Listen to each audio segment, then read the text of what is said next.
आमदार सुहास अण्णा कांदे यांच्या सूचनेनुसार आज नांदगाव इथं आमदार निवासस्थानी शासकीय अधिकारी, व्यापारी वर्ग तसेच नागरिकांची बैठक संपन्न झाली।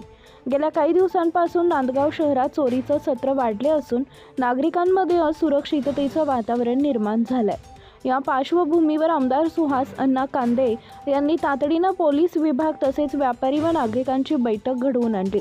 या बैठकीस अंजुमताई सुहास कांदे, युवा सेना जिल्हा प्रमुख फरहान दादा खान, नांदगाव शहराचे नगराध्यक्ष सागरभाऊ हिरे, अपर पोलीस निरीक्षक DYSP नांदगाव, मनमाड शहराचे पोलीस निरीक्षक, LCBचे पोलीस निरीक्षक, संबंधित अधिकारी, शहरातील व्यापारी बांधव, नागरिक उपस्थित होते।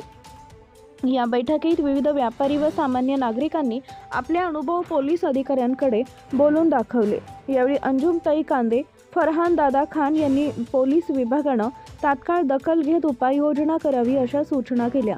नगराध्यक्ष सागर हिरे यांनी नांदगाव पोलीस प्रशासनानं जनतेच्या सुरक्षिततेसाठी हलगर्जीपणा न करता पावले उचलावे तसेच आलेल्या नागरिकांच्या तक्रारी दाखल करून घ्याव्यात अशा सूचना केल्या।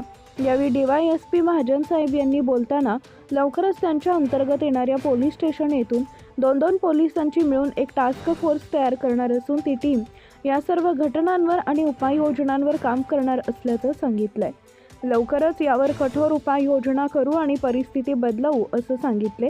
अपर पोलीस निरीक्षक श्री संधू साहेब यांनी स्थानिक पोलीस प्रशासनाला यावेळी अधिक लक्ष घालण्याच्या सूचना केल्या।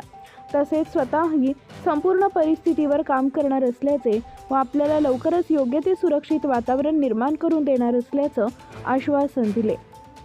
यानंतर फरहान दादा खान, सागरभाऊ हिरे यांनी सर्व पोलीस अधिकाऱ्यांना गावातील चोरी झालेल्या घटनास्थळी भेट दिली व नागरिकांशी चर्चा केली। Subscribe now and press the bell icon. Never miss an update.